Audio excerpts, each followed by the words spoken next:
Le Gabon avait un royaume, mais il a été oublié. Quand on parle de Port-Gentil, on pense pétrole, luxe, béton. Mais ce que personne ne vous dit, c'est qu'avant tout ça, il y avait un royaume. Un vrai. Avec ses rois, ses lois, ses ports, ses alliances.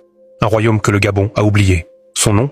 Orungu. Les Orungu sont une population gabonaise qui fait partie du groupe Miéné. Ils sont aujourd'hui peu nombreux. En 2000, on dénombrait environ 10 000 locuteurs de l'Orungu, un dialecte miéné. Ce royaume s'étendait sur la côte ouest du Gabon, dans le delta de l'Ogooué. Il couvrait les rives entre les rivières Zaminba et Awanié, englobait l'île Coniquette, la lagune Fernand-Vaz et les terres qui correspondent aujourd'hui à Port-Gentil.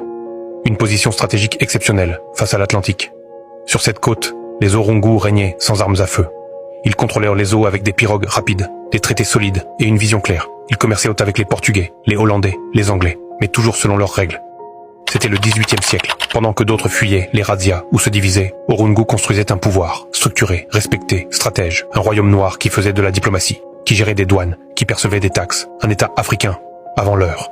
Mais voilà, qui connaît le roi Ngolo, le port de l'île Coniquet? Silence. Voilà ce que l'histoire coloniale a laissé. Les Orungu s'avèrent que le monde changeait. Alors ils ont joué la carte du commerce, parfois celle du compromis, parfois celle de l'esclavage. Oui, ils ont participé. C'est une vérité dure, mais une vérité quand même. Et toute vérité mérite d'être dite. Orungu avait une armature administrative, une vision maritime, une organisation intérieure. Ce n'était pas un village, c'était un royaume, une puissance locale, et même régionale. Puis vient 1873, un navire français accoste. Le ton change. Le royaume devient un protectorat. La France plante un drapeau, installe un poste. Le roi signe. Peut-être par calcul, peut-être par désespoir. Et quelques années plus tard, Orungu disparaît. Dissous, avalé, rayé. Aujourd'hui, il ne reste rien. Pas de musée, pas de rue, pas même une stèle à embouer pour dire « Ici, il y avait un roi, un pouvoir, une histoire. » Mais il reste nous. Il reste la parole, le devoir de mémoire. Parce que tant qu'on raconte, Orungu ne meurt pas. Il revient, il vit. Port-Gentil, c'est peut-être le pétrole du Gabon. Mais Orungu, c'était son or noir avant le pétrole, la stratégie, le commerce, la mémoire. Le Gabon avait un royaume, mais il a été oublié.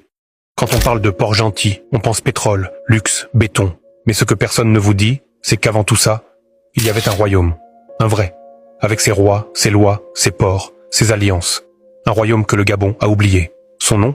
Orungu. Les Orungu sont une population gabonaise qui fait partie du groupe Miéné. Ils sont aujourd'hui peu nombreux. En 2000, on dénombrait environ 10 000 locuteurs de l'Orungu, un dialecte miéné. Ce royaume s'étendait sur la côte ouest du Gabon, dans le delta de l'Ogooué. Il couvrait les rives entre les rivières Zaminba et Awanié, englobait l'île Coniquette, la lagune Fernand-Vaz et les terres qui correspondent aujourd'hui à Port-Gentil.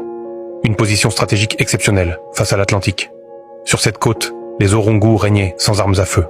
Ils contrôlèrent les eaux avec des pirogues rapides, des traités solides et une vision claire. Ils commerçaient avec les Portugais, les Hollandais, les Anglais, mais toujours selon leurs règles. C'était le XVIIIe siècle. Pendant que d'autres fuyaient les razzias ou se divisaient, Orungu construisait un pouvoir, structuré, respecté, stratège, un royaume noir qui faisait de la diplomatie, qui gérait des douanes, qui percevait des taxes, un État africain, avant l'heure. Mais voilà, qui connaît le roi Ngolo, le port de l'île Coniquet? Silence. Voilà ce que l'histoire coloniale a laissé. Les Orungu s'avèrent que le monde changeait. Alors ils ont joué la carte du commerce, parfois celle du compromis, parfois celle de l'esclavage. Oui, ils ont participé. C'est une vérité dure, mais une vérité quand même. Et toute vérité mérite d'être dite. Orungu avait une armature administrative, une vision maritime, une organisation intérieure. Ce n'était pas un village, c'était un royaume, une puissance locale, et même régionale. Puis vient 1873, un navire français accoste. Le ton change. Le royaume devient un protectorat. La France plante un drapeau, installe un poste. Le roi signe. Peut-être par calcul, peut-être par désespoir. Et quelques années plus tard, Orungu disparaît. Dissous, avalé, rayé. Aujourd'hui, il ne reste rien. Pas de musée, pas de rue, pas même une stèle à embouer pour dire « Ici, il y avait un roi, un pouvoir, une histoire. » Mais il reste nous. Il reste la parole, le devoir de mémoire. Parce que tant qu'on raconte, Orungu ne meurt pas. Il revient, il vit. Port-Gentil, c'est peut-être le pétrole du Gabon. Mais Orungu, c'était son or noir avant le pétrole, la stratégie, le commerce, la mémoire.